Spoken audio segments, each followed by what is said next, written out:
L'Afrique. Une terre de couleurs vibrantes, de rythmes entraînants et d'histoires anciennes. Des histoires murmurées autour de feux vacillants, sous un vaste ciel étoilé. Des histoires de magie, d'esprit et de créatures qui se cachent dans l'ombre. Ce sont les contes surnaturels d'Afrique, transmis de génération en génération, chacun offrant un aperçu effrayant d'un monde au-delà du nôtre. Imaginez un petit village niché à l'orée d'une jungle dense.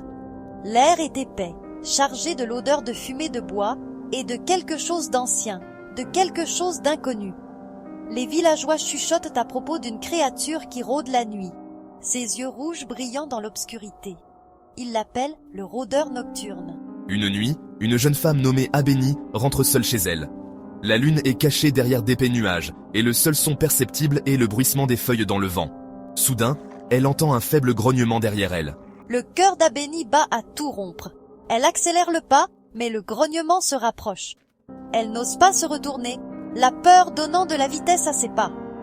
Elle court jusqu'à ce qu'elle atteigne la sécurité de sa hutte, claquant la porte en bois derrière elle. Le lendemain matin, Abeni raconte aux villageois ce qu'elle a entendu, mais ils le savent déjà.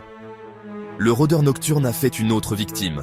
Un jeune homme retrouvé mort à la périphérie du village, le corps mutilé et les yeux grands ouverts par la terreur. La peur étreint le village plus que jamais. Loin au nord, un autre village est confronté à une peur différente. Ils vivent près d'un fleuve large et puissant, un fleuve qu'ils croient gardé par une déesse jalouse. Pendant des générations, les villageois lui ont apporté des offrandes de nourriture et de fleurs, apaisant sa colère. Mais cette année, les pluies ont été rares. Le fleuve est bas et les récoltes ont flétri. Les villageois craignent d'avoir irrité leur déesse. Un par un, leurs enfants tombent malades d'une mystérieuse maladie. Désespérés, les anciens du village décident de faire une dernière offrande désespérée à la déesse du fleuve.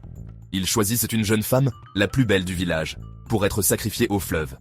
Alors que le soleil se couche, ils la conduisent au bord du fleuve, les yeux remplis de larmes. Mais avant qu'ils ne puissent terminer le rituel, le sol se met à trembler. L'air crépite d'une énergie invisible. Du cœur du village, un groupe de danseurs émerge. Ils sont possédés, leur corps bougeant avec une vitesse et une agilité surnaturelles, leurs yeux vides et blancs. Les villageois regardent avec terreur et admiration les danseurs tourbillonner et sauter, leurs mouvements devenant de plus en plus frénétiques. Ils invoquent les esprits des ancêtres, implorant leur intervention. Ce ne sont là que quelques-uns des innombrables contes surnaturels tissés dans la trame de l'Afrique. Chaque histoire, un fil dans une riche tapisserie de mystères et d'émerveillements, transmise de génération en génération. Ce sont des histoires de peur et d'admiration, de l'inconnu et de l'inconnaissable. Elle nous rappelle qu'il existe des forces dans ce monde qui dépassent notre compréhension, des mystères qui continuent de nous hanter et de nous émerveiller. En écoutant ces histoires, laissez libre cours à votre imagination. Sentez le frisson vous parcourir l'échine, le picotement de la peur sur votre peau. Car dans le monde des contes surnaturels africains, tout est possible.